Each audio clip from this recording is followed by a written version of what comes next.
Hey everyone, this is Daniel, And I'm Jun, and we are Korean. American.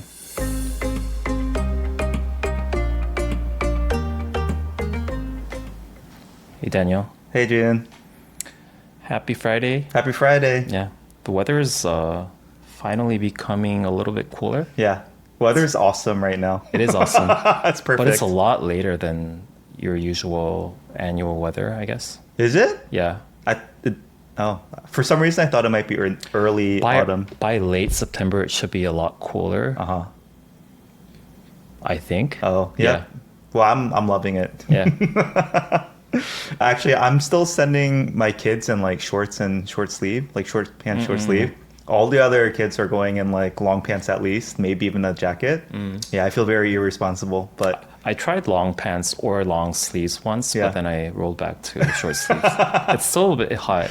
yeah, my kids are daytime. like, anytime I try to put them in long sleeves, long pants or whatever, they're like, oh, it's like shuna. It's refreshing when I just wear shorts. So they don't like it. But all the other kids are like dressed in long pants. Anyway, Interesting. let's see. What should we talk about? Oh, okay. Are we done after the weather? No. According to our new format, June, we have to talk about daily life first. Okay. I had a few things. So, wait, let me ask you. What are the three foods that typically, I think you said every Korean male likes? 돈가스, Tonkatsu? 제육덮밥, Okay. and then 순대국밥 or any type of 국밥. Oh, okay. Yeah. Well, I actually do like, I think, all of those. Yeah. For some wait, reason. 순대국밥 too? I Well, thought you were like just like Not sundae yeah. but just 국밥 yeah, in general. Yeah. But I thought one of them was sundae. No, it's the 국밥. Oh, okay. Yeah. Sundae's very popular though, I think. Pretty much everyone likes it, right?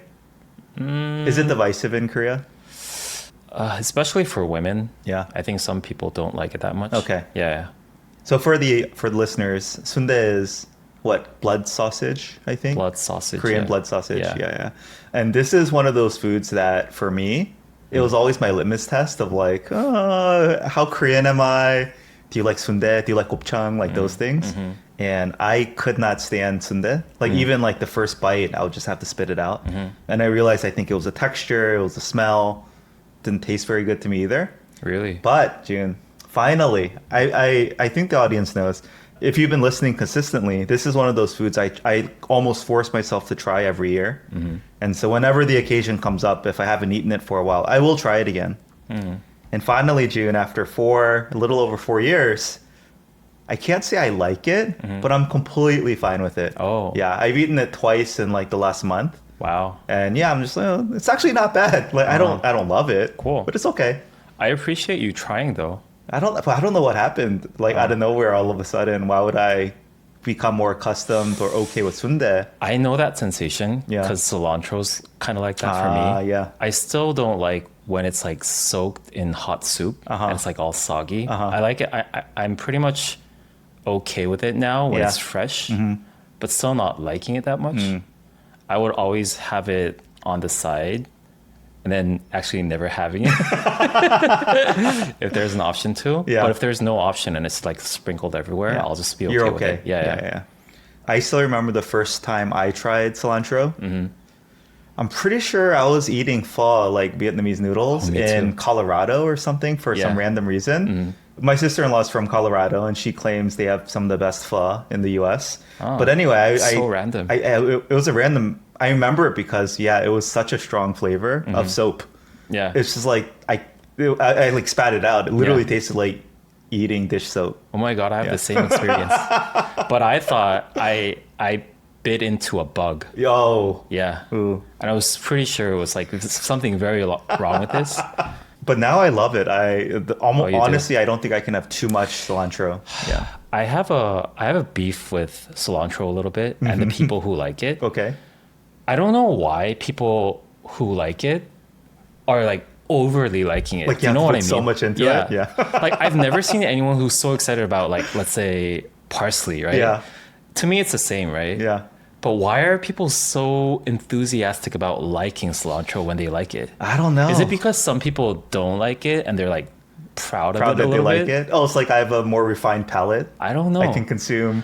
I haven't seen any like herbs Yeah. that people are so super excited about that they like order extra to put more in. Other than cilantro. Yeah. That's a good question, but I Yeah. do fall into that bucket. Like I like parsley on top of certain things. It adds like an earthy flavor. But do you specifically ask No, for I'll more? never ask for more parsley, Yeah. right? But yeah, I will always ask for extra cilantro if they give it. Oh, interesting. Yeah, I don't know. It's that good. I think I really do like it. Okay. Yeah. Cool. I mean, the food that it goes in, it's like what? Salguksu, Vietnamese noodles, or guacamole, or banh mi sandwiches. Like those are the things that I associate with cilantro, and I just love it. Is it like getnip? Oh, dude, yeah, I love getnip too now. I like getnip, Yeah. but I still don't like cilantro. This is an excellent segue, Jun. So I was wondering, yeah, are there foods that typically in Korea are associated with kids not liking them or people not liking them at first, but over time they grow to have, it's called an acquired taste. It's like I think most people have that similar experience that we do with cilantro. Soapy, we're not used to it, but then growing to like it. Anyway, I was just wondering if my experience with sundae is a common one, or if there's other foods in Korean culture that are known to be this way. I think there are a lot. To begin with, I think kimchi is kind of like that. Oh, really? Yeah. It's spicy and Yeah. it's not like specifically catered towards kids. But I see, do you remember when you started first kind of enjoying or liking kimchi? Because I see kids very young, I don't remember. even 8, 9 years old, Yeah.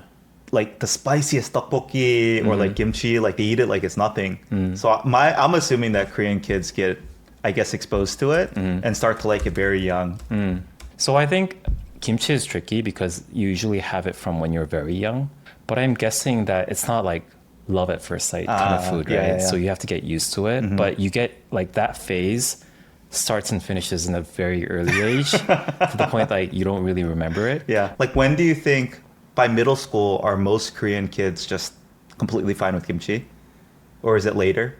I think it's earlier than that. Earlier, yeah. Yeah. That's what I So see I think you looking get around. past that phase in the like your baby ages. Okay. Yeah. We definitely went through a phase where we like wash the kimchi and cut it up and give it to them. And Yeah. there's a specific type of kimchi called baek kimchi, right? Yes. It's like white kimchi. Yeah. Is that what it's called? Yeah. Baek for white? Okay. It's like there's not much chili pepper, but it's still fermented. So And I think for kimchi, it's sort of like as a kid, you feel sort of like a triumph. Oh Because it's not yeah. the taste per se, it's like the Spicy, spiciness that yeah. you have to endure. And when you're okay with it, you feel proud kind of. Yeah, It's yeah. not like a taste that you dislike. It's more like a thing that you have to I can overcome. handle it. Yes, yeah. Like bultak namyeon or whatever. Yeah, like yeah. the bultak challenge. Yeah. Yeah. Anyway, my older 2 kids actually are not yet quite happy with kimchi. Like they'll pretend to like it actually, but I can tell they don't like it. But yeah, our younger one, even our 6-year-old, I think is very happy with baek kimchi and starting to eat more spicy foods already. So I actually have 2 very good examples of those type of foods Okay. where you don't like it at first, but Yeah. then you get addicted to it. Uh-huh. First is 평양 냉면. okay. Have you had 평양 냉면? Yes. I hate it. Yeah. You hate it, right?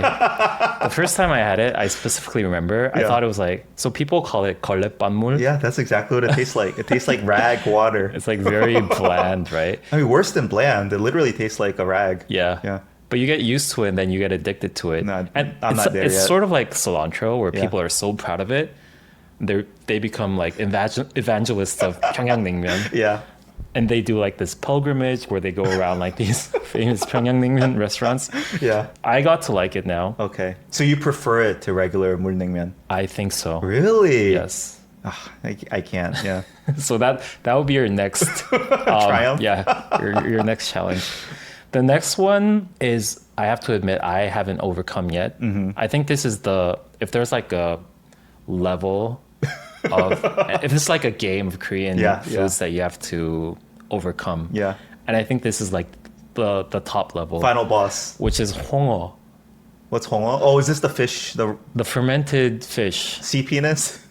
Is What? it that one? No. No, not.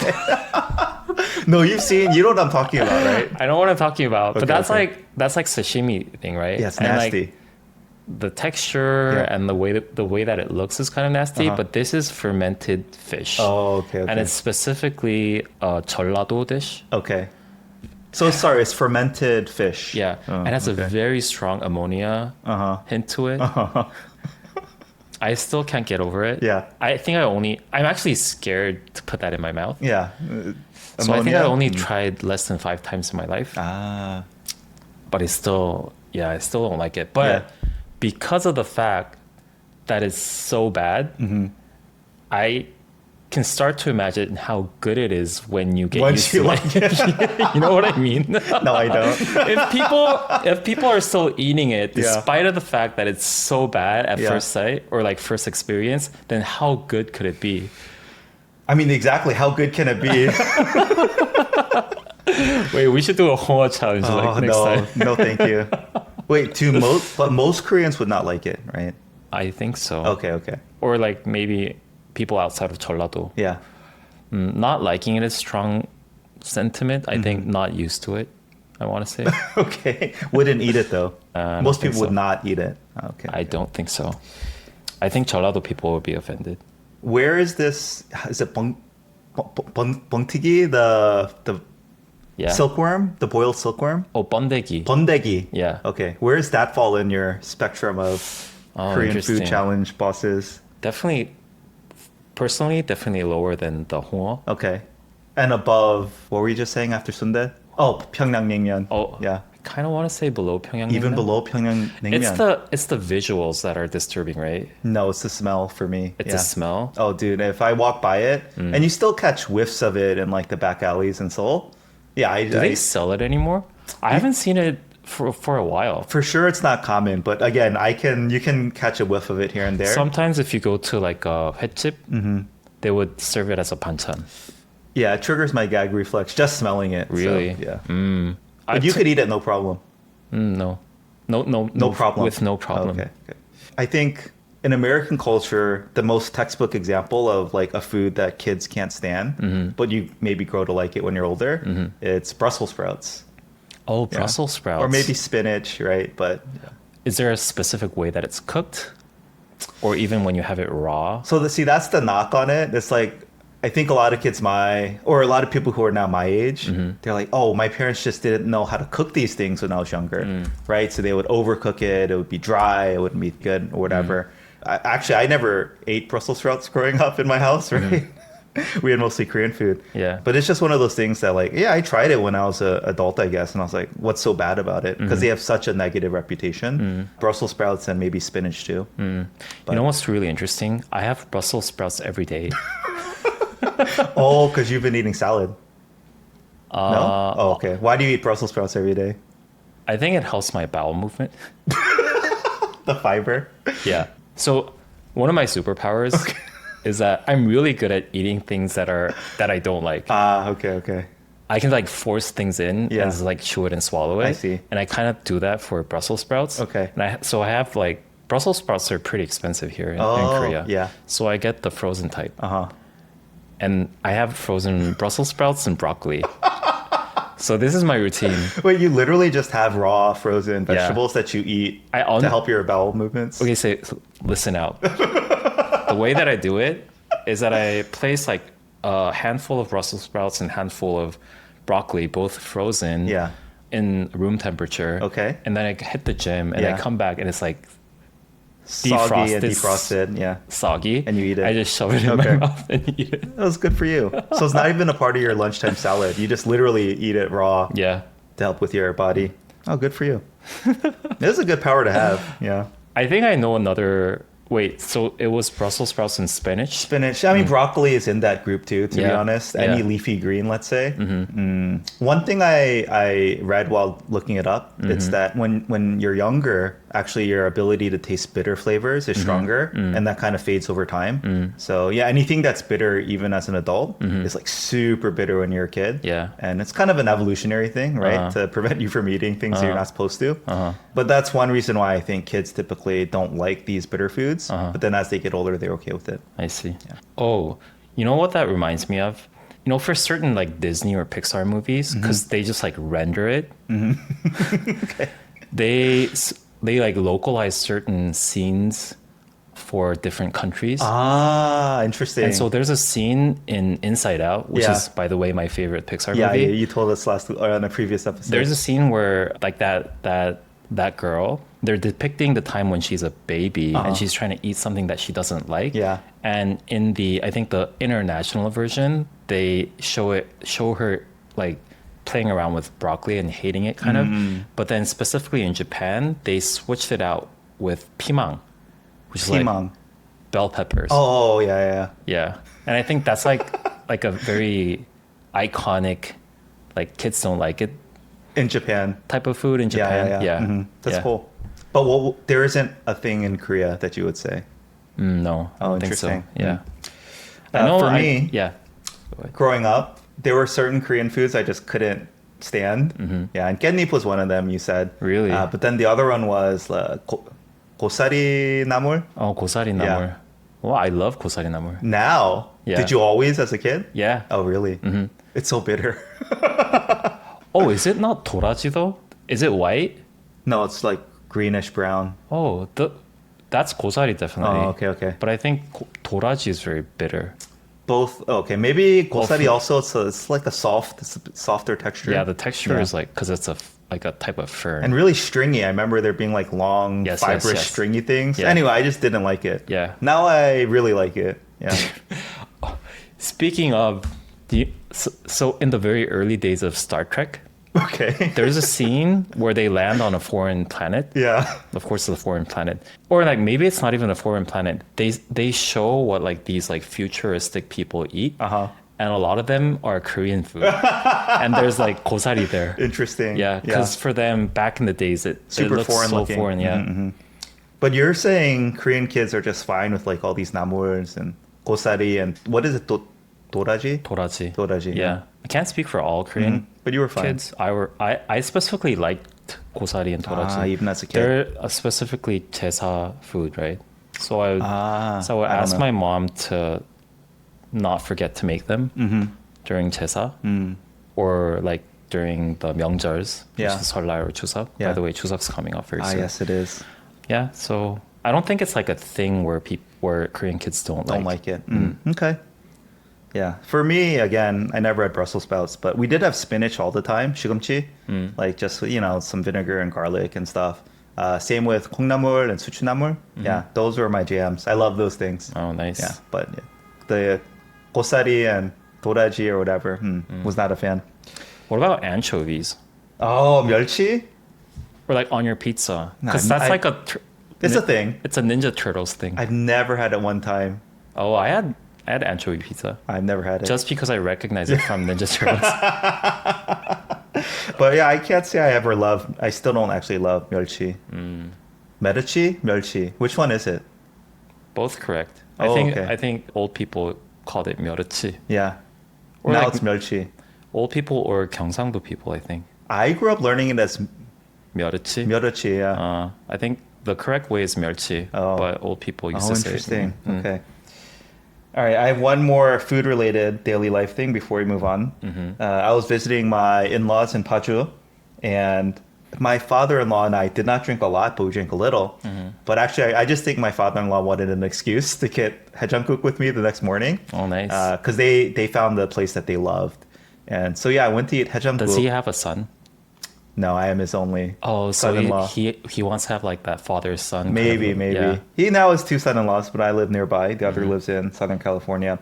But yeah, so we went to this haejanguk place, and at 7 a.m. in Paju, Munsan area, it's everything's closed. It's empty, deserted, whatever. And we park. It's like all these stores are just closed. No one's around. And then we go to this one haejanguk place. It is full. There's so many people. 7 a.m. Every single seat is full. We actually grabbed the last one, so we didn't have to wait. Yeah. There were like some multi-generational things, but a lot of just older people. And I thought it was the funniest thing because not only were they eating haejanguk, but they were drinking makgeolli in the morning too with it. It's called 해장술. Haejangsu, clever. Yeah. Yeah. Do you know what? There's like scientific proof that it does cure your Hangover? Hangover. If you drink more alcohol. Yeah. Interesting. Because like chemically, it does like the reverse reaction. Yeah. Yeah. I just thought it was so funny. And also, I didn't realize, I guess, 해장국, is that a very specific thing for you, or does a lot of things fall under the category of 해장국? 해장국 is a very interesting term because Yeah. it doesn't specifically point to a type of food. It's a genre, I want to say. Like if you have sundae국 as a 해장국, it's a 해장국. You know what I mean? So if you go to like a 해장국 place, Yeah. they might have sundae국 there. Yes. Oh, okay. This place specialized, I think, in it was some sort of intestine, I think. Yeah. But my mother-in-law said it's like a very classic Yes. 해장국. I guess both flavor for the broth, but also the meat inside. Yeah. Do you know what I'm talking about? Yeah. Okay, okay. What's it called? That meat? 내장 Oh, that's right, 내장. Okay, okay. literally means intestines. Oh, maybe that wasn't it then. Yeah. Aren't there like 4 types of intestines and they go by different names? Really? I don't know. Maybe. Anyway, yeah, I can't say I loved it. Like, again, it was okay. But yeah, they asked if I wanted the like blood sausage cubes to put in. Yeah, this is in contrast to my They're not even sausages, right? newfound okay They're- thing for Sundae. But this I was not okay with. This was gross. It's solidified blood. Yes, straight it up. felt like gelatin blood. Yeah, And it tasted like gelatin blood. yeah. It's supposed to be very good for you if For you your think about haejang it. or just for your health overall? Because like very high in protein and then iron. Yeah. Yeah. Do you like it? If you got haejanguk, would you put the blood cubes inside? I don't love the taste. Yeah. But I would just have it because I know that it's very it's good, for me. you. Yeah. Okay. Interesting. It was a fun experience for me because I've never had haejanguk at 7 a.m. It's kind of like, it's like your Korean traditional diner, I want to say. Yeah. Because that's like the only type of restaurant That's that would open that early. very early. This is a side note, but I like gukbap too, just like your spicy regular gukbap thing. And I think one time I was eating it and someone asked me, "Oh, what you eat for lunch?" I was like, "Oh, I had gukbap." And they're like, "Oh, did you drink last night?" So do people associate getting gukbap with like trying to fight a hangover? Yeah, because Or- 국밥 is basically a 해장국. I see. Yeah. But can you not enjoy it when you're not hungover? Or is just that not a thing? Oh, you can definitely enjoy it when you're not hungover. Okay, okay. Because I probably eat it once a week, this gukbap place I love. But I was just wondering, like, Oh, is you that a mentioned it common last time. association? It is a common association, so if but you- you can definitely have it. It's Without. not a weird thing if you have it while you're not drunk or don't have a hangover. I'm just wondering if every time I walk into this store every week, the ajuma's like, oh, like this guy again. No, I don't think so. Okay, all right. Let's see. Well, that's it for daily life this week. I don't have a lot to share for daily life. Okay, I wish I had more the next time that we record. all right. But we have a lot to cover in news. Yeah, So many things. That I feel like this is going to be one of those episodes that we need potentially a lot of time for. Yeah. And I was going to say just maybe it could be a very iconic or seminal episode in our podcast. Because I don't think there's any way to talk about the news in the last month Without in a getting way into politics. exactly without saying something that, is going to be in some way misinterpreted or polarizing or incomplete. Yeah. And maybe triggering for certain people and listeners. So at the same time, I think we have to talk about these issues because they've been dominating the news in the last month. So I think I can kind of even it out because I'm not involved in that politics and I'm just sort of, I think I can have a more objective lens than an American. So I hope so. yeah. But the relationship between Korea and America right now feels the tensest it's ever been. Am I off there? Is it? Does it feel tense to you? Not in particular. Oh, okay, interesting. Yeah, I just could imagine there's a growing anti-American sentiment. I think in the early 2000s when there was like that incident where the U.S. Army people ran over like 2 girls. That was when like the anti-America sentiment was the highest. Ah, interesting. I don't know this story. Yeah. I don't think it is at that level. Okay. Right now. Okay. Yeah, my wife is on a business trip in the U.S. right now, and a bunch of Korean citizens that she works with were all going to travel to the U.S.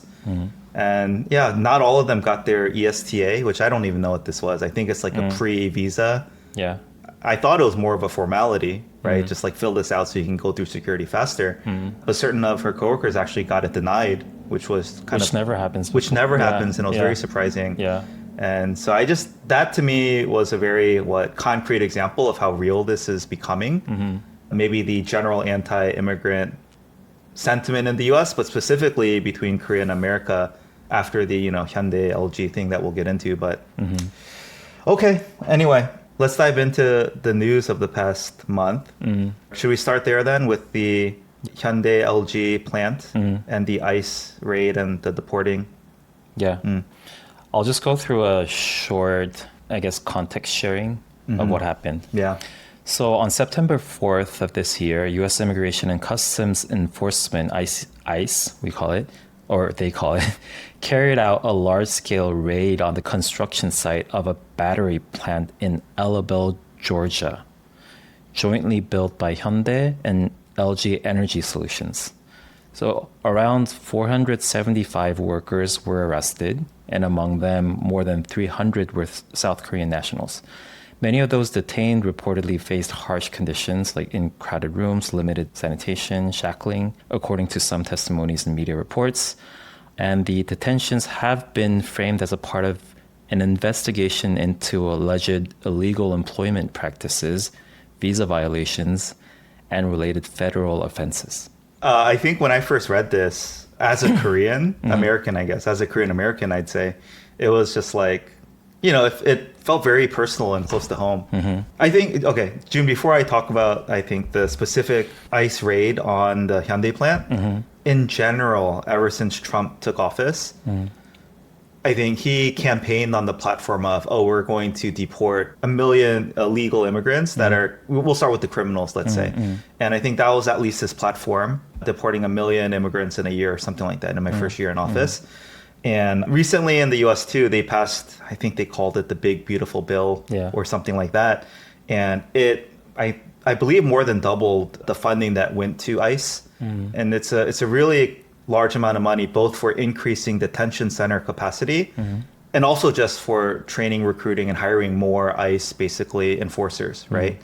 And all the news in the media, again, I will say just up front, my media is probably a little bit left biased, but I try to be as, see both sides as possible, very intentionally.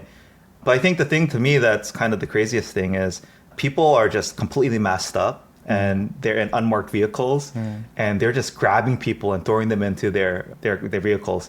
I'm sure this is not the majority of cases, but at least the ones that become media sensationalized or whatever. And it's really happening all over the place. So I just think that's the background for the ICE raid on the Hyundai plant. That was in, I think, my mind and a lot of Americans' minds too, which is just ICE is growing to be very large. Actually, I think there's more ICE law enforcement now than FBI, or at least the funding, let's say, for ICE law enforcement specifically, personnel is bigger than the FBI. So I think that, again, was very surprising for me to hear. And then again, the stigma is that they become very violent and also often a bit incognito, and therefore basically no accountability. And so no rule of law, no due process, right? And just like kind of randomly, I can't say randomly, but seemingly just grabbing people and throwing them into cars and things like that. So that's probably when I first heard about the raid. It triggered such a visceral reaction in me because I was just like imagining, oh, wow, like they were violently at gunpoint, maybe under threat of violence, and without having any chance to, let's say, talk to their families or whatever, got their phones taken away, got their, arms and legs, hands and legs handcuffed, and then thrown into some car or bus or whatever and taken to some detention center without really due process, right? So it just seems that was the fear when I first saw that had happened. And then also it was the, at the time, I believe still, the largest ICE raid to date. I think instead of one-off people here and there, this was it was planned basically to go into this plant and deport, so many hundreds of people. So yeah, I think it was a very tricky situation legally. So the situation is that they were on their ESTAs, ESTAs, which is not specifically for people who are going to do business in the US. It's primarily for, I think, tourism.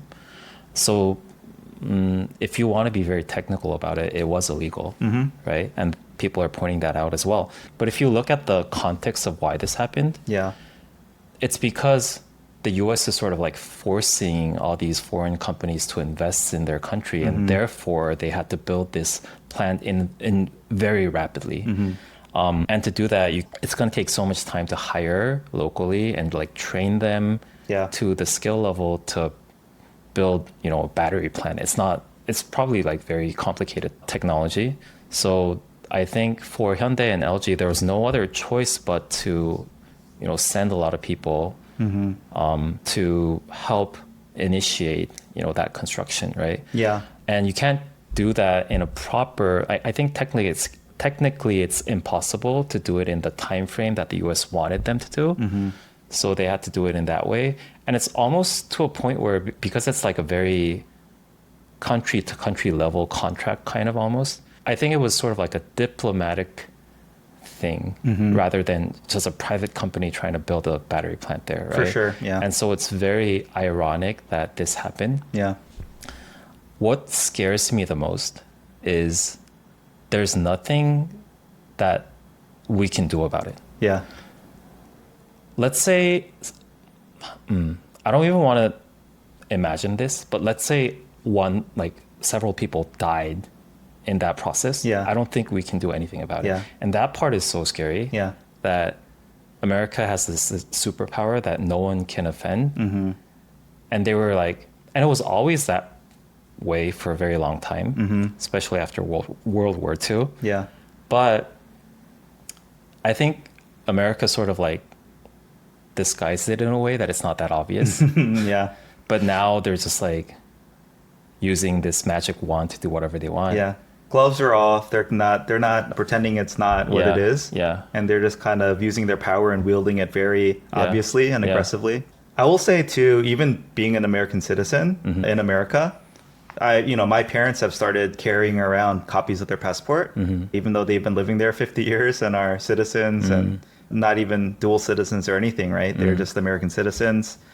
And I think that point of like feeling helpless and powerless against the system, I would say even extends to citizens living in America. Yeah. You never know, especially with things like any sort of authority, right? Whether it's the police or in this case, the federal ICE agents, you really do feel a bit powerless to fight it if something happens to you. Yeah. And if something tragic were to happen, right? So I think that sentiment is actually shared by most Americans too. I cannot say that I feel comfortable when I'm getting pulled over, let's say in the US by a cop.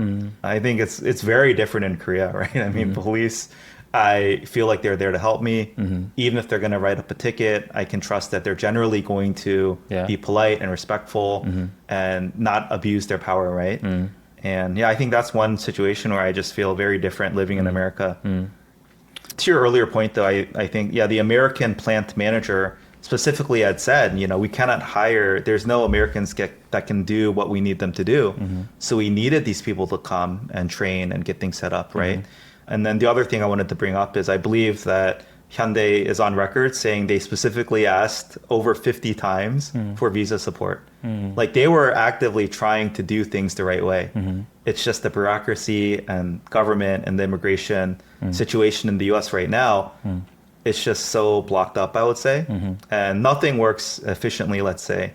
I think if this were inverted, right, Korea could have easily put someone on point saying, hey, you are only managing the visa for these 500 Americans that are coming to Korea to train us and invest in local economy and create jobs in our country, right? Just make it happen, right? And I think that whole, I don't know all the details, right? And I'm just an outsider speculating, but I can just imagine having, after living in America and growing up in America, I kind of come to expect that nothing is going to work the way it should.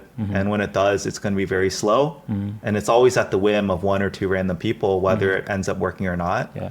And if they happen to not have a good day, or if they happen to just feel like, there's what's the motivation for them to like try extra hard to get it done quicker or get it done properly, right? It's just this slowness and bureaucracy, I think, is just very present in everyday society. So I don't think any American is surprised when they hear, Hyundai tried to do the right thing. They tried 50 times to get the right visas and to contact them. And at the same time, they're getting all this pressure from the Korean government and the American government to get it done, to finish the plant, to create jobs, right? This is one of the going to be one of the biggest investments in the state.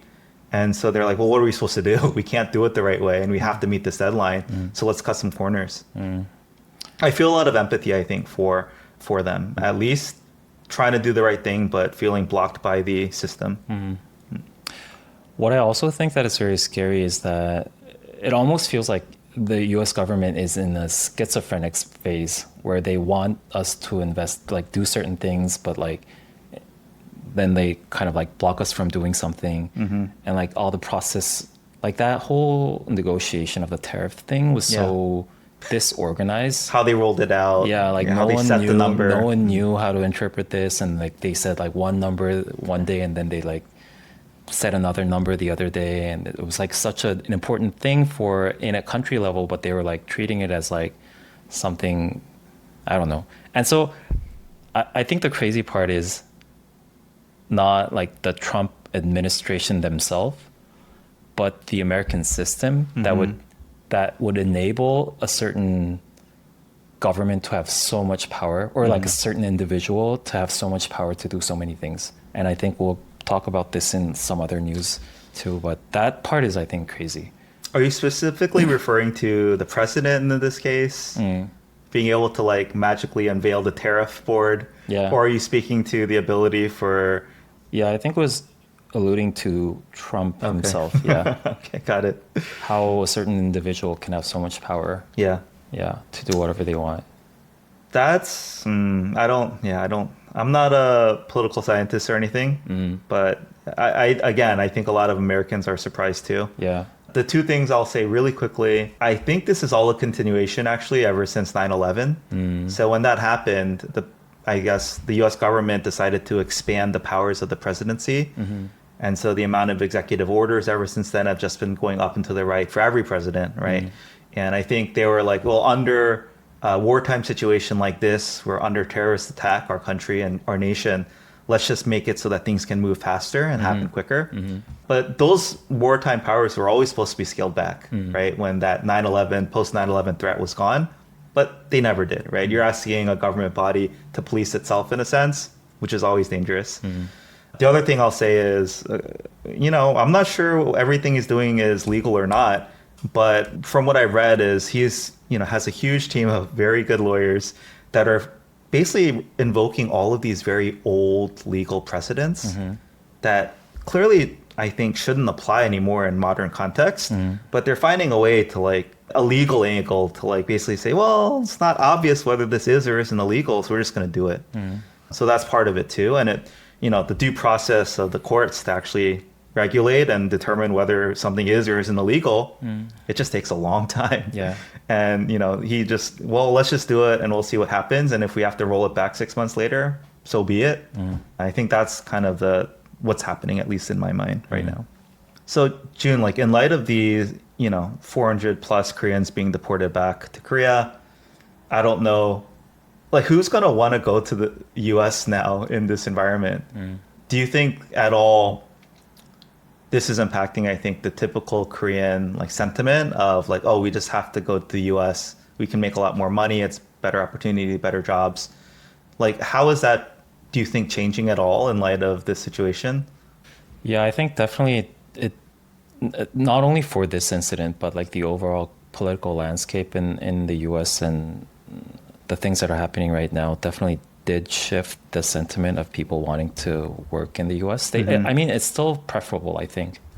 So there's still, the general sentiment still is like, oh, if you have the chance to go to America, you should probably go. Even despite kind of... And it's largely because I think these people have never lived that. Yeah. And it's still in a level of fantasy, I think. But even seeing the news like this, just like... But if you haven't lived it, you don't really know what it is like. I see. Yeah. Well, yeah, June, we'll see. I think the governor of Georgia is preparing to visit Korea and Japan, I think, and he's requested to meet with the Hyundai leader. So we'll see if he apologizes. I suspect he will not. I don't think so. But I think he will probably try his best to repair. Is Georgia a red state? Georgia's in the south, and I would assume it's leans more Republican. Interesting. And then, Trump's also visiting Korea in a week or two. So That'll be interesting. Yeah, I think the other news, I don't know if this reached you, but it's kind of visa related, so we'll just tackle it very quickly before moving on. So the H-1B, do you know what the H-1B visa is? Yes. It's the high skilled labor visa. And I think Trump announced, and it's still not exactly clear if it's $100,000 per year. I think they clarified that It's it's a one-time fee. per application, which Yeah. it's valid for 3 years. So you can kind of think, well, $100,000 application fee for a visa that lasts 3 years. But yeah, I don't know if this news reached you or if you or Koreans have thoughts about it. Definitely. I think a lot of people, especially people who are in school in the States, that are heavily reliant on the H-1B visa, So basically, they're in the US right now with their student visa. which is, I think, F1. Yeah. And then once that expires, if they want to get hired, they need to get the H-1B visa. And I mean, theoretically, the company that are supposed to hire you should be sponsoring for this fee. I think it was $1,000 because they said they 100 times, 100x'd it. 100x'd. So I mean, if you're applying for a company and they really want you, I think $1,000 isn't a huge investment, especially if it's just one-time fee. Yeah. And I think this will change a lot of the landscape of how foreign workforce is being augmented to the US. Yeah, but they did come back saying that renewals and extensions are not applicable. Really? Not applied to this. Yeah. Okay. But yeah. I think this speaks to your schizophrenic comment earlier where they just announced something, no details, caused a huge backlash. Not even backlash, just crazy disruption, let's say. Because I think when they announced it, it was a Friday maybe. Yeah. And maybe even a Saturday, I'm not sure. I had people that were telling me their coworkers were literally trying to cancel their plans. They might have been traveling abroad. They were trying to get back to the US as soon as possible before maybe things got put in place to keep them out or whatever, right? Just there was so much uncertainty. It just causes so much disruption. Yeah. I think roughly there are 400,000 H-1B holders right now. So I don't know if that seems like a lot or a little. It seems like a lot to me. One of my friends are working for a big tech company in the US, and they said that there was like a company announcement saying that you shouldn't travel outside of the US until things become clearer. Yeah. And if you are outside, try to get back as soon as possible. I think that announcement went out to basically every big tech company before some of the details fell out. So, yeah, I will say, I think. But why are they going after H-1B? Yeah, I don't know how much we should get into it. What I was going to say was, from your typical American's perspective, you know, the whole narrative of, oh, foreigners are taking your jobs, right? And that very high paying, let's say, big tech job could have been yours if it weren't for the big tech company hiring someone from a different country to come here and fill it, right? I see. And I think there actually is research to show that, let's say, comparable employees in tech, maybe they weren't completely qualified to get their role, but at least in the same like ballpark, yeah, their expected wage because of the immigrant workforce, it is lower by roughly, I think, 5%. So there is impact to the domestic, let's say, labor pool and workforce, right? But I think the counter to that is what has made America so great in my mind is that it literally just attracts the hardest working, smartest, most ambitious people from all over the world. Yeah. Right. And so I think that's the tension for me.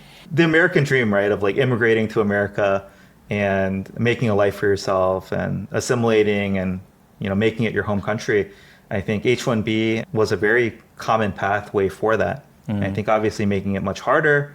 To me, it's a bit sad, right? That maybe fewer people can live out that American dream. But to your point, it's ironic because you can almost argue that those big tech companies that pay you a lot and those jobs wouldn't be created without having these foreign workforces. So it is kind of ironic to me. Yeah, I think that's true. The other thing I wanted to bring up, though, is that anytime there is regulation like this, it really just hurts the smaller businesses, smaller employees. And anytime there's regulation in general, it only helps, I can't say only, it generally helps the more entrenched, bigger, powerful companies, right? So, big tech where salaries are over 100,000, et cetera, they can kind of stomach the ability. They can actually pay this amount, right? But it's the smaller businesses that were trying to fight for jobs and labor and getting these, they're the ones who are not going to be able to hire and not going to be able to maybe stick around. Yeah. So I think having been born in America, June, and having birthright citizenship or whatever, yeah, I think I always took it for granted. And I think even when I had a lot of employees and coworkers, et cetera, that were on H-1Bs and going through the green card process and eventually becoming citizens and being just so overjoyed, right? They post their citizenship photo and, you know, in front of the American flag and all these things. Yeah, I always kind of took it for granted. And I don't think I ever really understood how painful the process was, but also how maybe vulnerable people are when they're living on a visa. And I think not only myself now living in Korea and having to deal with visa issues and getting my own visa situation figured out and having hiccups there, but also all this news around, I think, the visa stuff, whether it's the deportation or H-1Bs. Yeah, it makes me feel, I can't say I still fully understand, but I have a little bit more empathy, I think, for the whole situation. Yeah. And just how vulnerable people on visas are. So Yeah, I haven't experienced that myself, but I have seen a lot of my friends go through that because after graduating from a US school, I think the more natural path is that you want to get hired by an American company. And so that transition from a student visa to a working visa is very stressful because there's always a risk of you not finding a job and have to come back to Korea. yeah. There's like this like quote unquote golden period where they would like, you're given a time frame where you can search for jobs. But if you can land on a job that can sponsor your H-1B, you have to go back. And so like that kind of stress. And even after you get an H-1B, you can't like leave that company or you can't like switch jobs very easily. Kind of tied to that employer. So if you like happen to land on a job that you really didn't like, you still have to endure that process. And like if like your employer is really bad, they would like threaten you with the visa status. Yeah, that whole thing is very stressful. What's your perspective on, I think, Korean and Korean visas and immigration in general? Like as a Korean, do you want Korea to have more people coming in on to work here? Because I think there is a growing foreign workforce in Korea, right? And there are both, I think, the high skilled labor and also the 3D jobs, right? The low skilled labor. But in general, how do you feel like Korea is doing on immigration overall? Like you, I was never in a situation where I have to think about Korean visas or research Korean visas, so I'm not really familiar with it. But I do think, given like the whole birth rate situation and all that, I think it's a necessity. We have to do our very best to accommodate these foreign workforces and for them to like come in more easily and adjust to their jobs and adjust to society as quickly and easily as possible. Yeah. A lot of people often say for America, because it has oceans on both sides, it's just like one of the most naturally easily defended places in the world or most easily defended countries. I think for Korea being functionally an island too, because North Korea borders it to the north, immigration is just going to be easier to manage because you know it's harder to get to Korea. Unlike America has these huge borders, let's say on the north and south, and yeah, just a lot of area to protect against. But anyway, immigration was one of the big platforms again that Trump campaigned on, and a big reason why he's in office. So yeah, he's at least in a sense he's following through on his general commitments with regards to deporting and maybe making immigration more difficult. But all right, June, probably the most divisive issues in the past month. I don't even know how long ago it was. It's about 2 weeks. 2 weeks ago, I think. Jeez, it feels like an eternity ago. Yeah. But yeah, there was a assassination of Charlie Kirk. I don't even know if calling it an assassination is divisive or not. So there's basically, again, no way you can talk about this without getting in trouble. But I think we should at least address it in some way. Okay, well, so I'm just going to read. For those unfamiliar, Kirk is a conservative commentator and founder of the student organization Turning Point USA. He was shot and killed, and his death has sparked an intent. No, this is two pieces. Yeah, so he was the founder of Turning Point USA. I think he became a very, very close ally of Trump. And the stated mission, I believe, of Turning Point USA was to be basically a safe conservative space on college campuses, which, as we know, are incredibly left-leaning and incredibly liberal.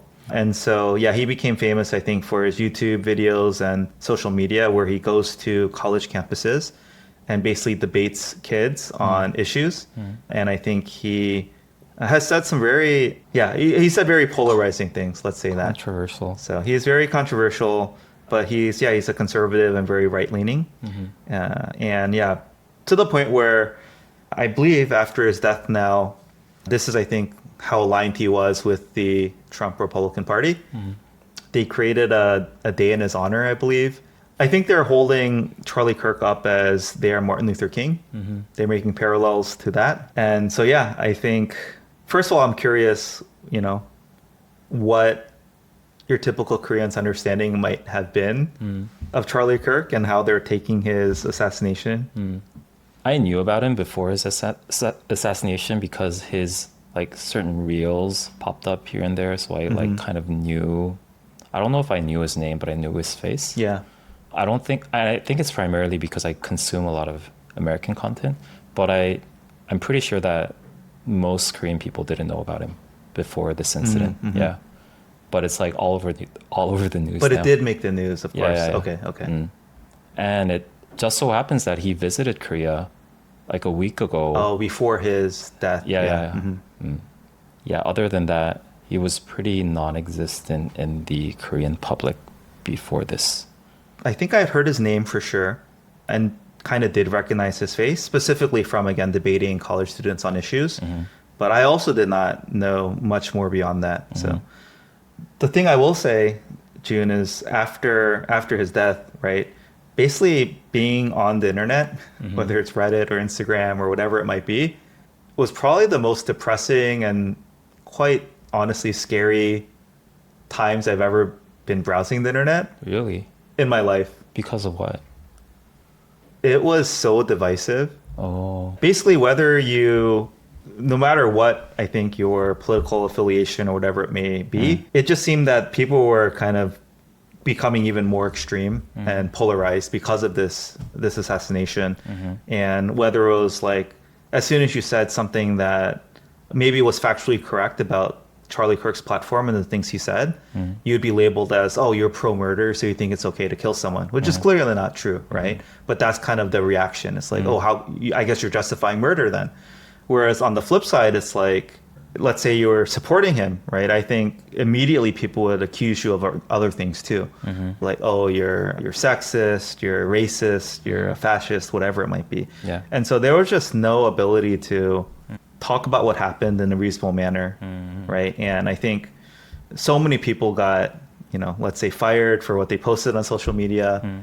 As you know, now it's been a week or so since, but who was the famous talk show host? Jimmy Kimmel. Jimmy Kimmel's show got canceled. Yeah. But now he's apparently back on. And yeah, basically there's no way to even talk about this without inflaming and getting an entire, huge segment of the population in the US to hate you. So to me, I never had seen such a divided, let's say, internet. And I know internet's not completely representative of real life, but I was quite surprised to see my friends, who I do consider friends still, say things on both sides and post things on both sides that I was actually quite surprised by.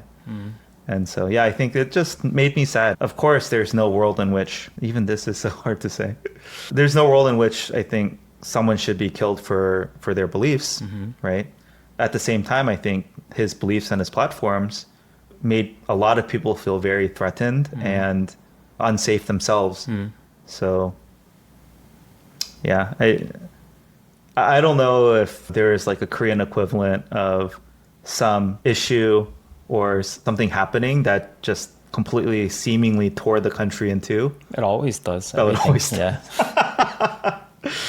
I don't know, but to this extent, at least, it's hard for me to know, right? But I can honestly say, again, the 24 to 48 hours after this happened, I felt genuinely depressed and sad about the future, especially of America, but just in general of the world, I guess. Yeah.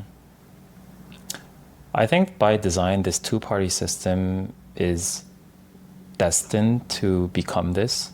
And I mean, by politicians that have very strong point of views like Trump, or certain politicians or influencers, you would say, in Korea also sparks these debates. And pretty much the country is very torn in half right now, not only in the States, but in Korea as well. Oh, really? Yeah, even for, the martial law incidents, there are a lot of people who are just like supportive of that as well, right? So yeah, everything becomes so political, I think, these days. And polarizing, right? Yeah, but I do want to say that I was very surprised by, if we go into the freedom of speech thing after this incident. Yeah. I think I was very surprised with the reaction of how people took it, because I for sure know that like these kind of things happened in Korea, even in the very recent times. But I always thought that the US is like the pinnacle of freedom of speech, and you can say whatever you want and you're okay to say whatever you want. But this was felt like very 1980s Korea vibes. I want to say very controlling of the media and what people can say, and you can just like take people off the media if you want to. I was surprised that this is what certain people are claiming. I don't know how effective was this, but the way that this talk show host Jimmy Kimmel was taken down from his show was because the chair of the FCC went on a certain podcast and specifically said that we can go the easy way or the hard way, specifically naming this person. Yeah. That's kind of like very foreign for me to see, even for Korea. Yeah. And I can say, as an American, it feels very foreign for me to see this too. Yeah. And I think, America, you're right. We do take a lot of pride in saying we're the bastion of free speech and liberty and personal liberties and freedoms and things like that. So, yeah, this is, again, I'm not the most informed politically or in current events in general, but it does feel, in my lifetime at least, I will say, Jun, as an American, this is the first time, at least in my lifetime, at least the most extreme, I think, situation we've been in, environment we've been in, where, you can get fired or you can get canceled just for disagreeing with someone and saying it. And you have to be very careful about what you say, especially on social media. And so I think, I can honestly say it doesn't feel like America. At the same time, what I would say too is, though, it feels like we've been trending in this direction for a long time too.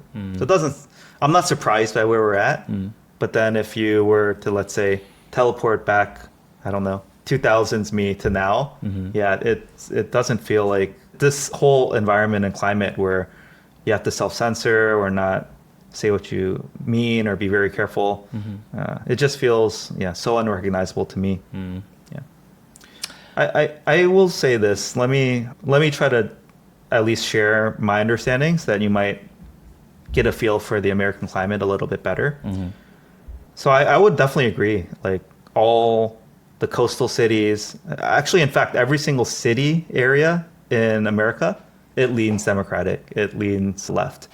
And it's just the rural surrounding areas of almost every state that is very heavily conservative and leans right, leans red, right? So there's always been like this, I guess, polarization in America. But I'd say what Charlie Kirk originally was trying to do, I think I can really resonate with his initial platform, let's say, which is creating a safe space for more conservative-leaning people on college campuses. Because I think when you're in those environments that are very heavily left, I can say from personal experience, I felt like I couldn't say what I thought or believed. And whether I've changed my opinion or mind or not, I think after living in those areas for so long, I also know that the beliefs I grew up with are the beliefs that my parents might still have, or a lot of my friends might still have. And just knowing that as soon as you even bring up something or speak for yourself, you can you can very quickly be kind of labeled an idiot or a bigot or ignorant or racist or whatever it might be, right?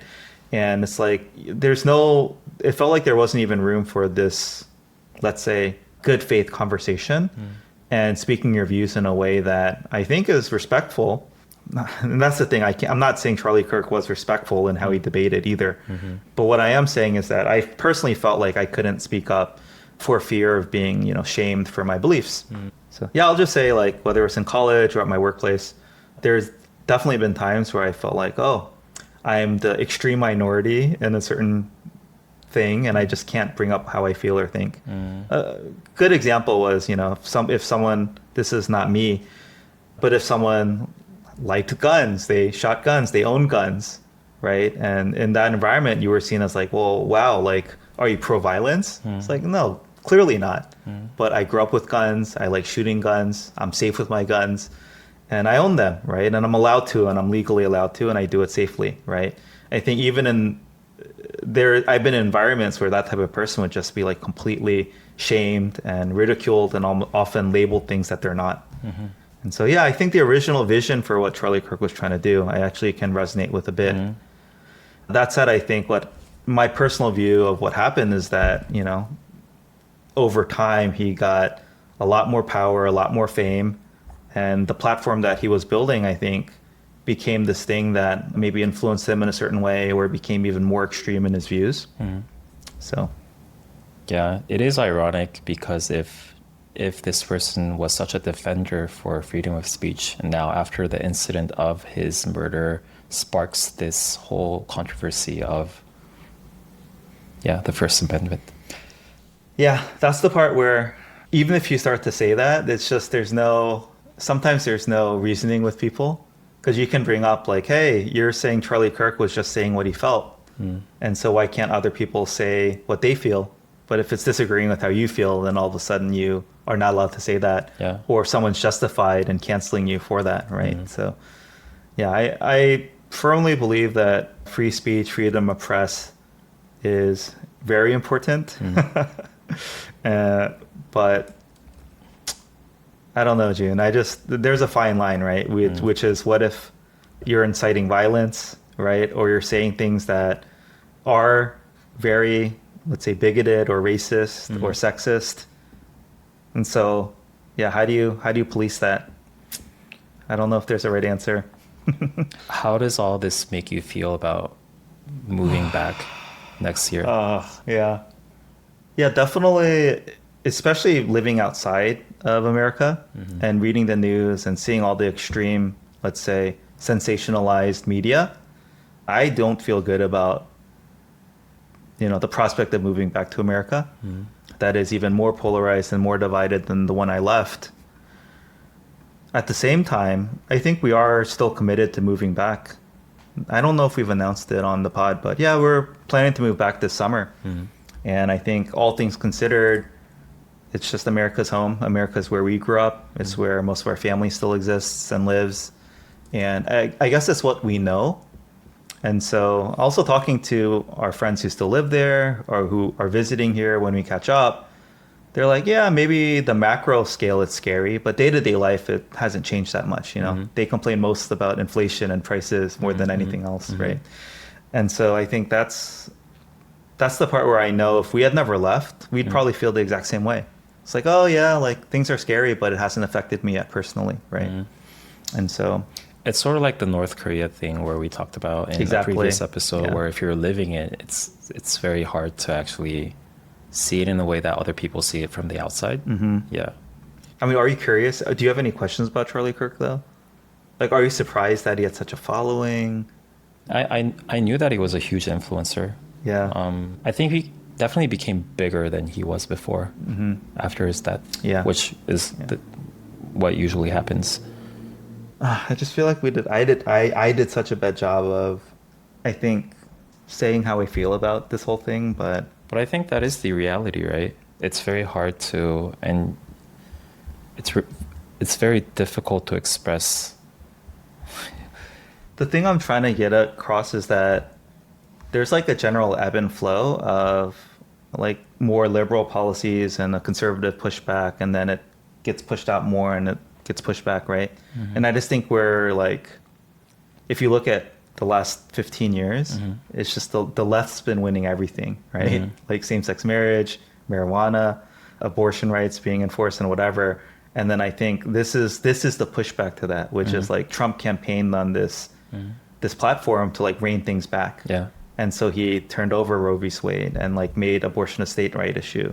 And I think Charlie Kirk was like just perfectly timed that movement where you're trying to rein things back in, whether it's identity politics, right? Trans kids, bathroom sharing, like all that stuff. So that's where it's just like, I do think a pushback to the middle is good. Actually, in fact, most Democrats I know, they don't care about trans rights, but they just go along with it because they can't say otherwise. That's not free speech either.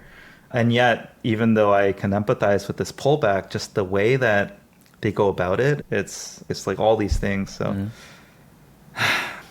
So the next topic that I want to talk about is somewhat in line with the freedom of speech. I think the broader overarching theme would be freedom of expression. And so I remember sending this link to you and saying that this is the first time that I'm like actually personally offended by what Trump is doing.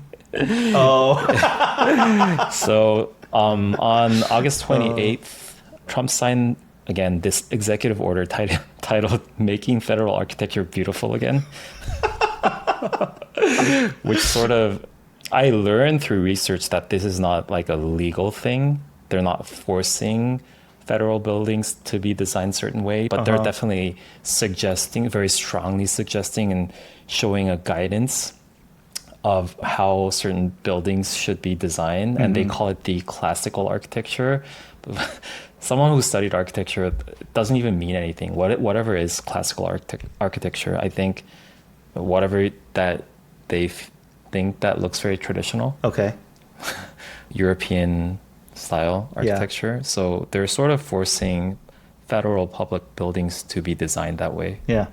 It is very offensive To you. to me personally, who studied architecture and is in the design field, that they can force at a federal government level for certain things to be designed certain ways, regardless of how you think that classical, like, or neoclassical style architecture is beautiful or not, Yeah. or how much you think that the so-called brutalist architecture is ugly. You can have your opinion, but like for a government to force you to design things in certain ways is very, I think, it's crossing the line. Interesting. Yeah. Yeah.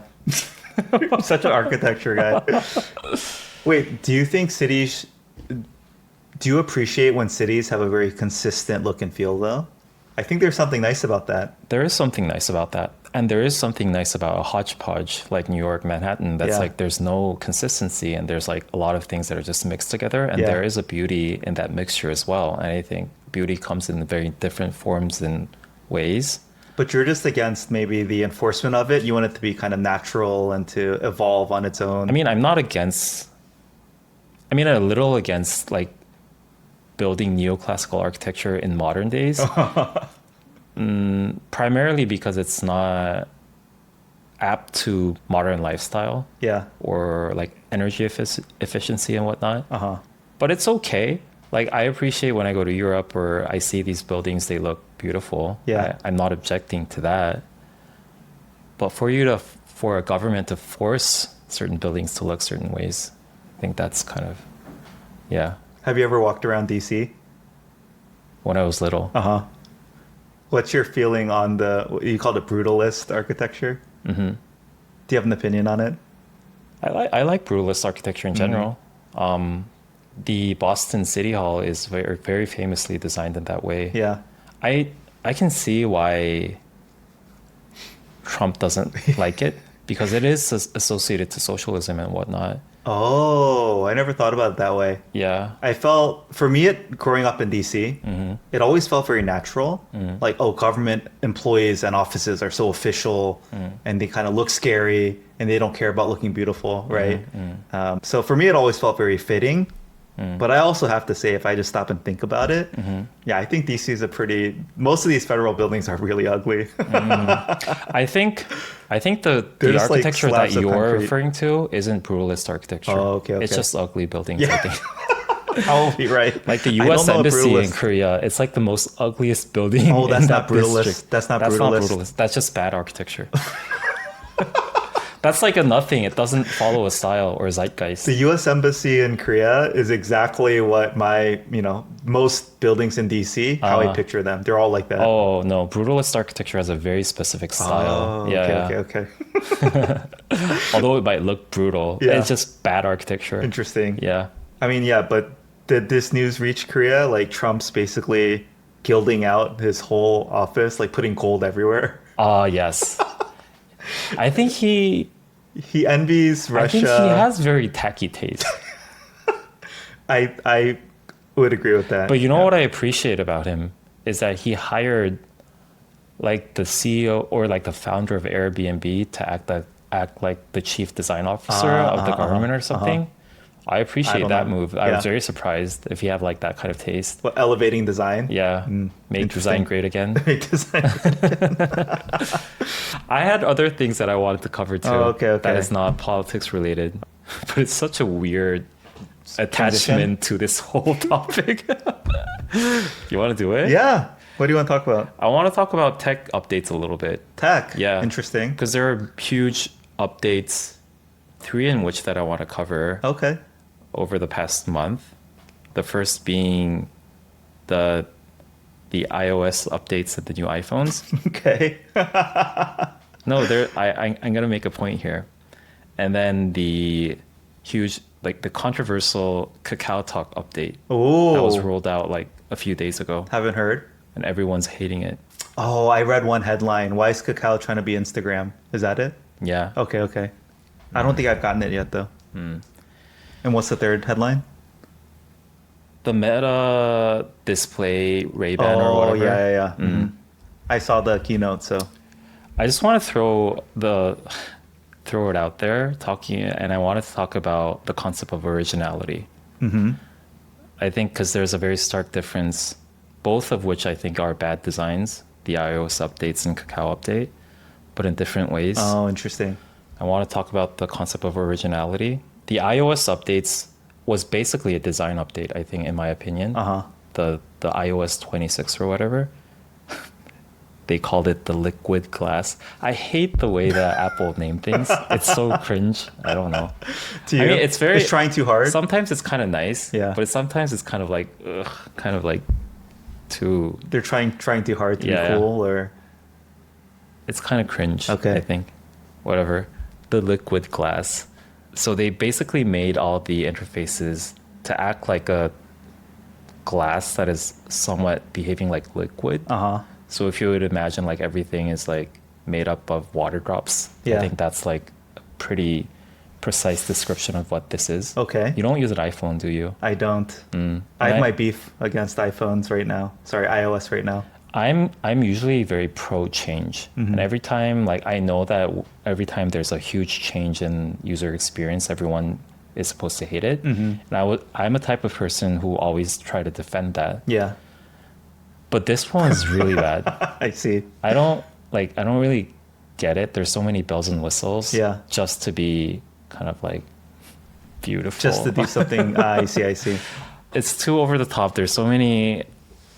Yeah, it's just like too much. And the readability of things, because everything is displayed on a glass panel, is definitely a lot worse than before.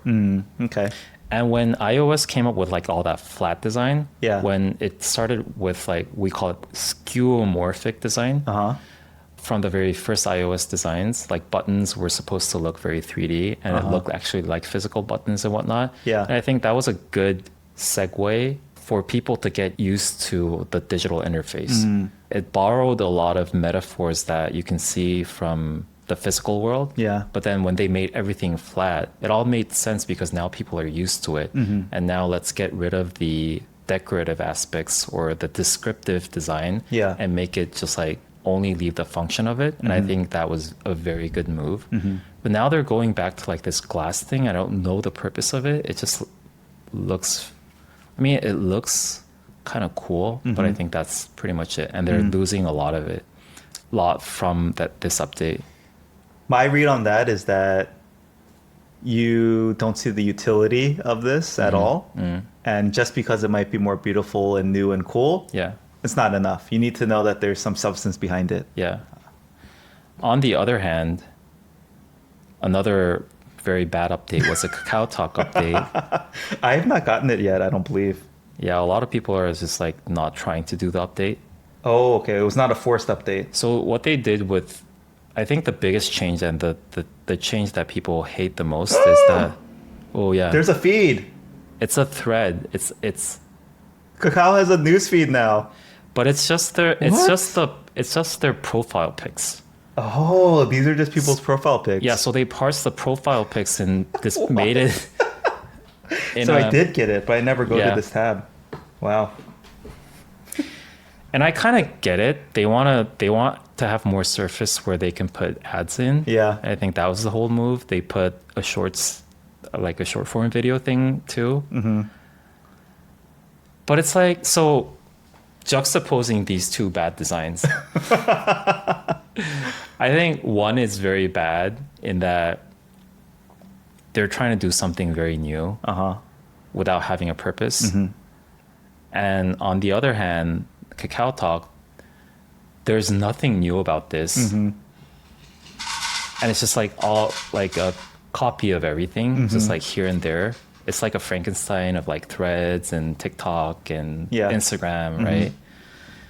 And I always question, and I get it because it's kind of like risk management, I guess, in a way that you wanna copy something that is already proven to work.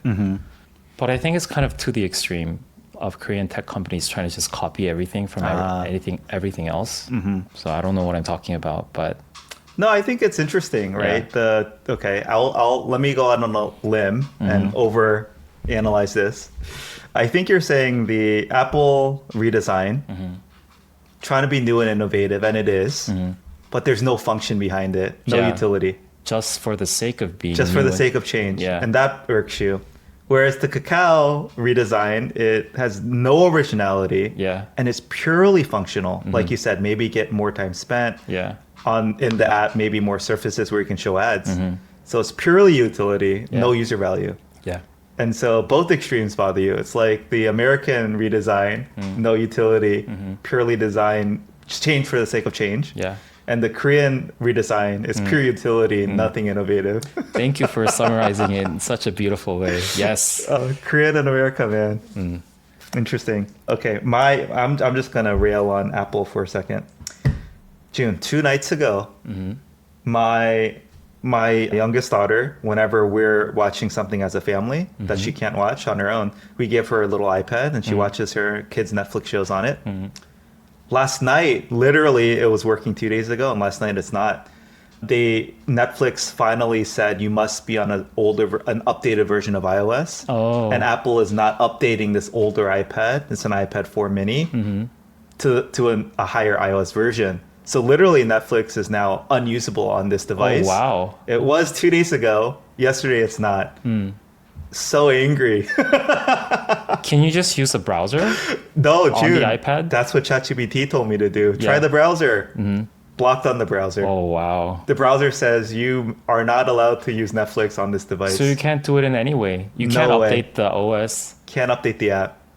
I'm pissed. Apparently, there's a way to jailbreak your iPad and a way to work around these to make it keep working, which we might try because I don't know if that's illegal to say, but there's no other purpose for this old iPad other than to let my daughter look at Netflix on her own, right? So if we're not gonna jailbreak it, might as well just junk it. So Wait, what is the iPad mini for? You It's have a old. very old iPad. this is very to June. be fair. I admit this is a very old iPad. What iPad mini This was, for? I think, one of the first iPads. I think I bought it for my wife from a friend. Oh. I don't think it's that old. Okay, wait. No, I was working at.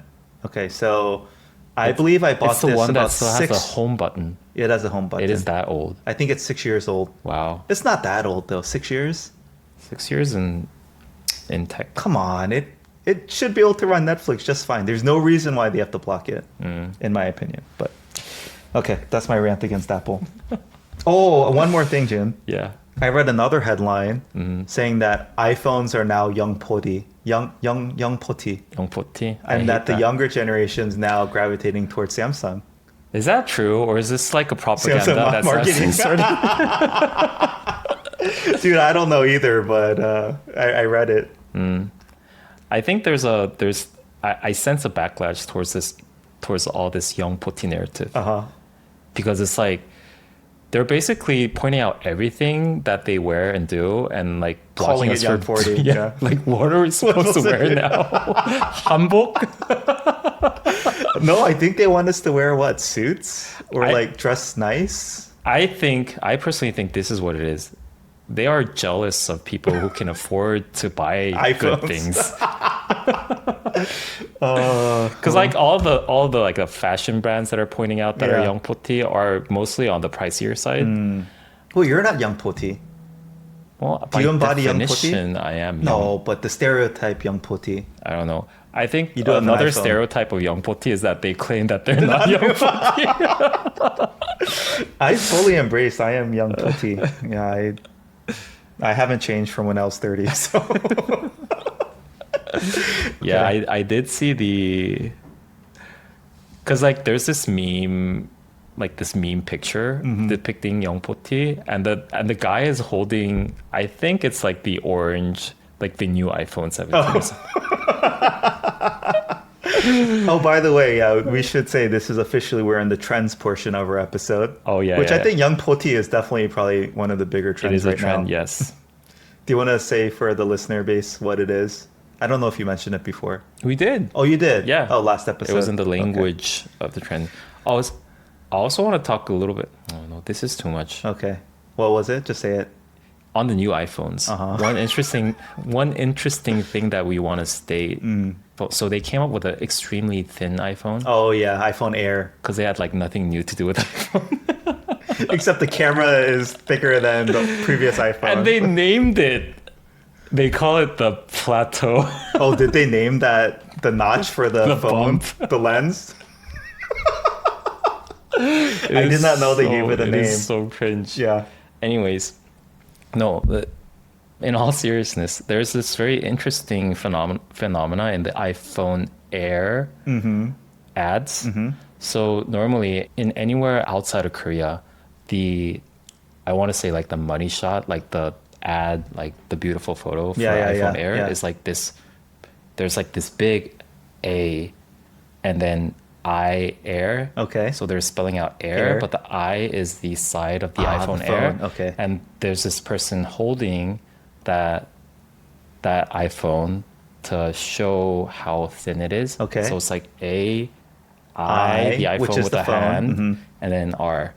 Only in Korea, they deleted the hand Why?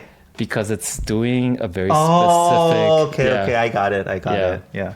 Specific formation of your hand, which is associated with radical feminism, I think. The pinching Yeah. signal, Yeah, which would be required to hold up the phone, yeah. would be inflammatory Yeah. and get you So canceled. only in Korea they're using that same picture without Crazy. the hand. Crazy. Yeah. Yeah, interesting. On that note, did you see, June, that Facebook is trying to bring the poke back, the Facebook poke? I didn't even know that they had a poke. Oh, this was the killer feature in the very early Facebook days, Oh. 2008. Yeah.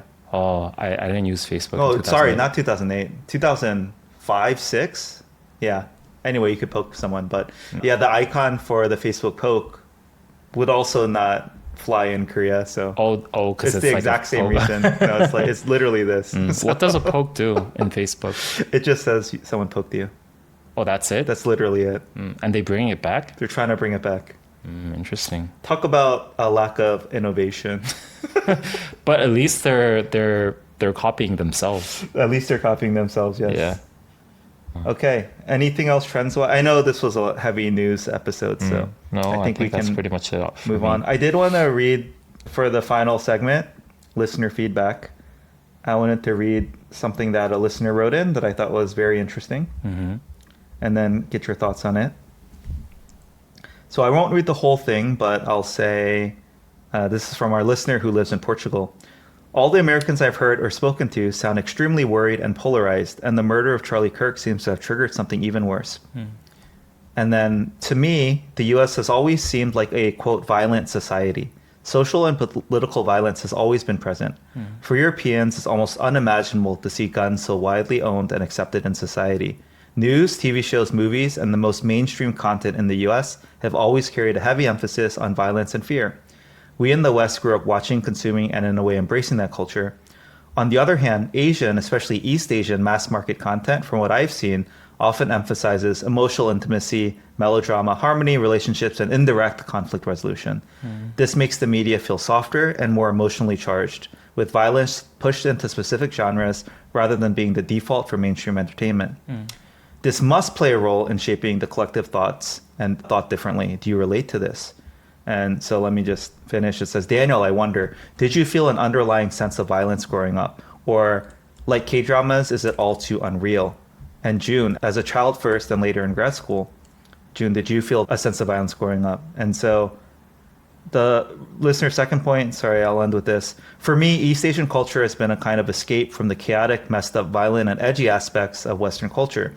I've been finding not only a sense of peace and reconnection with my emotional self, but also some answers and new social possible norms through Korean and broader East Asian philosophy/culture. Do you think the global rise of interest of the West in Korean culture might also be a social response similar to my own experience? So just to summarize, I think there's two things that I thought were really made me think. One, this listener has always thought of America as a violent country. And they were wondering, like, did I feel that growing up? And I think until I read this, I would never have said that kind of not only reading this, but maybe living outside of America now, just realizing how violent really America is compared to how a lot of countries can be. So I wanted to talk about that, like just how violent America is and whether I grew up thinking that way or not. And then the second thing, which is I think the rise in global appeal for, let's say, K content or East Asian culture and content in general, is it possible this is like a backlash, let's say, or a response to just the growing chaos and violence in the West and East Asian media being far less violent? And so I just wanted to talk about those two things with you because I think they're both super interesting. Yeah. That connection is very interesting. But I think I'll have to listen to you first, whether you actually felt. You said you didn't, right? Yeah, so I think growing up, it never occurred to me that America was particularly violent, let's say. I think, my generation, when I was born, when I was a freshman in high school, Columbine shooting happened. You know what Columbine is, right? I forget exactly how many people died, but this was crazy. And I think it was the first real big incident of a school shooting, at least in like my generation in history. So that was me as a high school freshman. When I was a high school junior, that's when the 9/11 terrorist attacks happened, right? And actually, I mean, I don't know if I've shared this story, but we watched the second plane crash live because our biology teacher wheeled in the TV and, they were just looking at the news and we saw the second plane happen live in front of us. And again, just to make it very personal, one of my close friends, and still someone who I consider to be a close friend, her father passed away in the 9/11. He was on a plane that ultimately, he died that day too. And I'll never forget the image of my friend just crying on the top of the staircase in the school cafeteria when she found out that her father was on that plane. And June, when I was a freshman in college, my hometown of DC and Maryland, there was this sniper attack. I don't know if this made the news for you, but I think for months, basically someone was in the back of a car, there was a driver and there was a sniper using the trunk and using the little keyhole to have a sniper rifle stick out and just randomly killing people. I think many people died. And, they were canceling school football games, and you didn't feel safe pumping gas because there was a random sniper just killing people. And it was random, I believe. 2007, so I was out of college at this point, but I'm sure you've heard the Virginia Tech shooting. 32 killed, deadliest school shooting at the time. And actually, I don't know if it's relevant or not, but I believe the shooter was a Korean male. And, 2012, Sandy Hook, I didn't have kids at this moment, but 20 kids ages 6 and 7, June, were killed. Of course, 6 staff as well. And honestly, I think of Sandy Hook every time because my third kid right now is the exact same age that the Sandy Hook elementary kids were. And, I could go on with all these shootings and things like that. But yeah, suffice to say, I can't say it felt normal. It felt horrible. It felt scary. But it just felt like this is how it was, and it felt inevitable in a sense. So I think it never really occurred to me just how violent America seems on the outside until now living outside of America for a bit too. And again, I think this was not for my generation, but in light of the Charlie Kirk assassination we talked about earlier, June, 4 U.S. presidents were assassinated, I think, while in office. At the time, it's like 10% of American presidents were killed while in office, right? Lincoln, Garfield, McKinley, JFK. Of course, I knew Martin Luther King was assassinated, but so was Malcolm X, so was Robert Kennedy as well. And just like, I don't know, whether it's school shootings or gun rights, or even just, pretty much every major city in America, there's that area you don't go. You'll get mugged. You'll get stood up. You are at risk of being attacked, whether it's a knife or gun or whatever. You just know not to go there, right?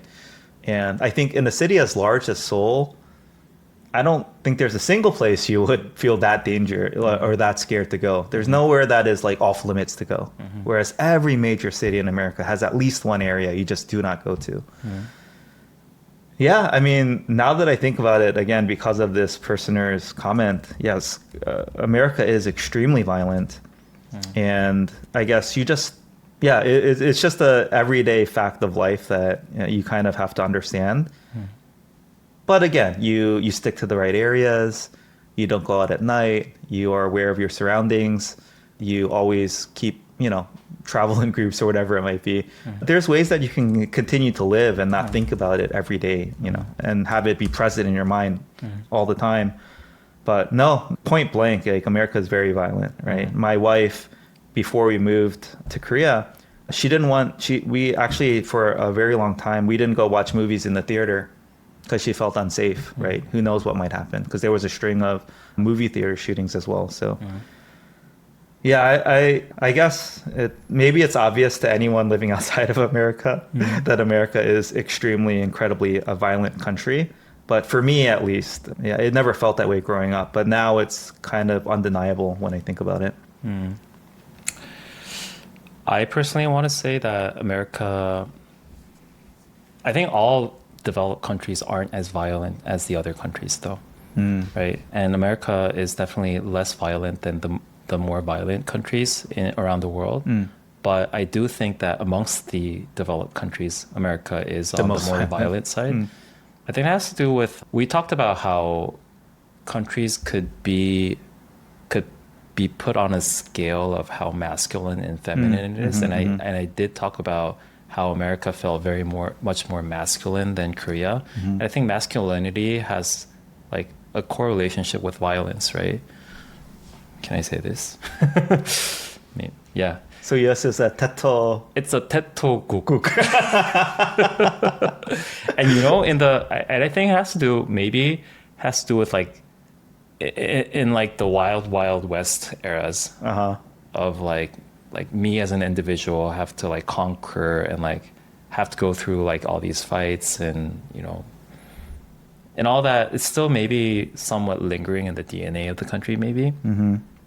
In a weird way, the way in which I instinctively feel how the outside environment is a bit more, I don't know if violent is the right word, but more harsh, is when I see public structures, if you will, like the water fountains or like the stop signs, or like the bike sharing bikes. I can already feel that they're made so much more sturdier.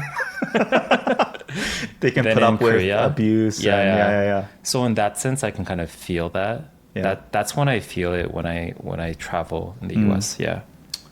Yeah, definitely any sort of public property in the US, it's going to get abused, vandalized, broken, right? Like if you try to find a basketball hoop that the rim is not broken down or torn down in certain areas in the US, you just won't find them because they just break them, right? Which is crazy because then no one can play basketball, but they do it, right? So I think I kind of agree with you when I hear that or see that.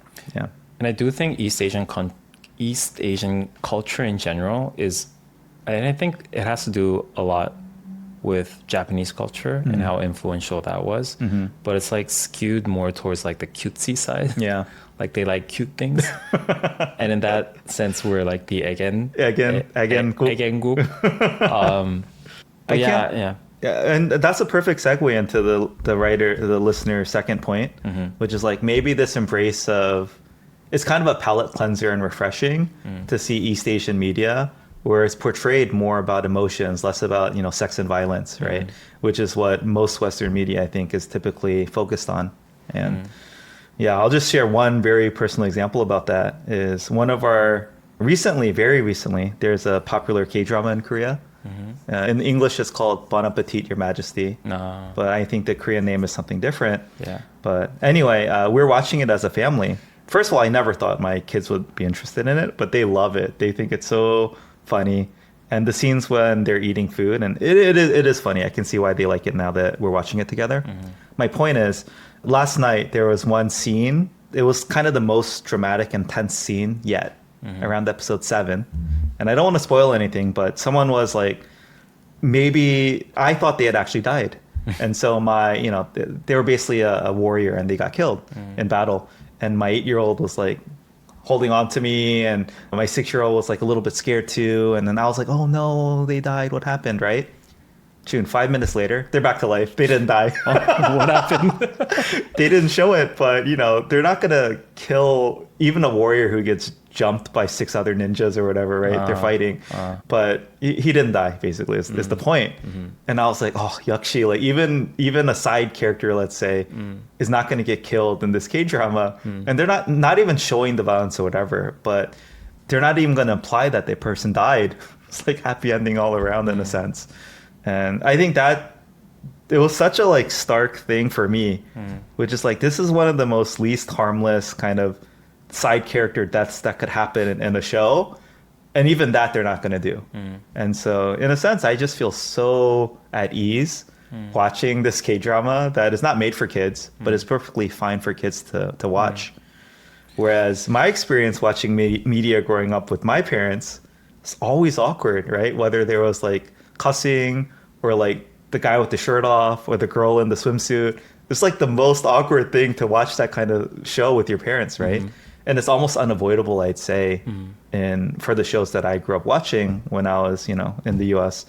So I think, I would say, I don't know if there's something to what the listener is saying, but personally, I really love the fact that, most East Asian media feels very wholesome in that sense and very like family friendly to watch. Yeah. It is interesting because on one hand, I do resonate with that. Like a lot of Korean media in general, or East Asian media in general, are again very like leaning towards the cutesy side. But on the other hand, there are things like Squid Games and Old Boy, which sometimes I feel like Korean media depicts it even more graphically than the US media. Like they're really like, if you're pulling out a teeth, they make sure that you like zoom into that and show it. And in that kind of aspect, I sometimes feel that Korean media is even more violent. Yeah. So like, I think it's very polarized, I guess. Yeah. Did you grow up at all thinking, I mean, is there any equivalent for you? Is every country the same? Like, did you ever watch shows with your parents, like in the same room as you, or watch a movie together? Oh yes, of course. And that awkward, like, maybe sexual scene or something. It's just but I would imagine that it wouldn't be as extreme or frequent as you would see in the States. Yeah, I think that's probably true. Yeah.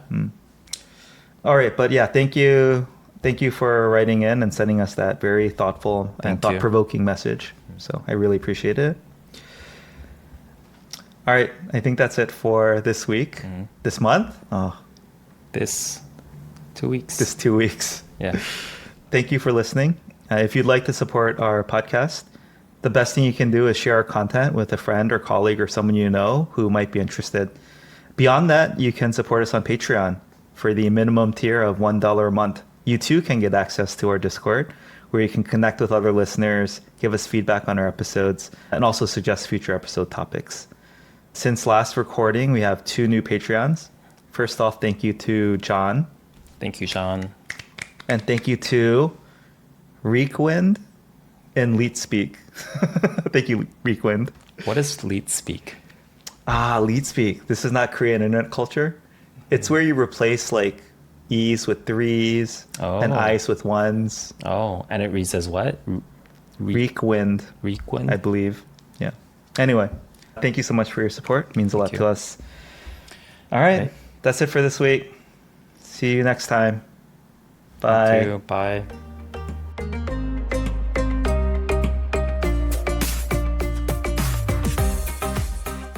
Yeah, man, I feel like I tried to prepare for this episode, but I just don't know how to talk about these issues. Because quite frankly, yeah, I'm just not the right person to talk about these things. Well, there's so much I wish I could say. I just can't do it over speech. Like I could write about it, I think very well. I can't talk about it. You know what? I'm actually kind of scared to publish this episode because I have plans to visit the US this December. June, did I share this on air? Like, I've never been to mainland China. I really would like to go before I leave Asia, Me too. but I'm afraid to go because I don't want that on my passport. Me too. Yeah. Isn't that messed up? Some of my friends are going doing the exact thing. They're going to China Yeah. And then in America? November. They're asking me to join. Yeah. And I'm like actually kind of scared to have that in my passport. Yeah. Why can't we go to China? Right? We're not a Chinese spy or anything. I just want to Yeah. visit China before I leave. I know. What a world. Okay.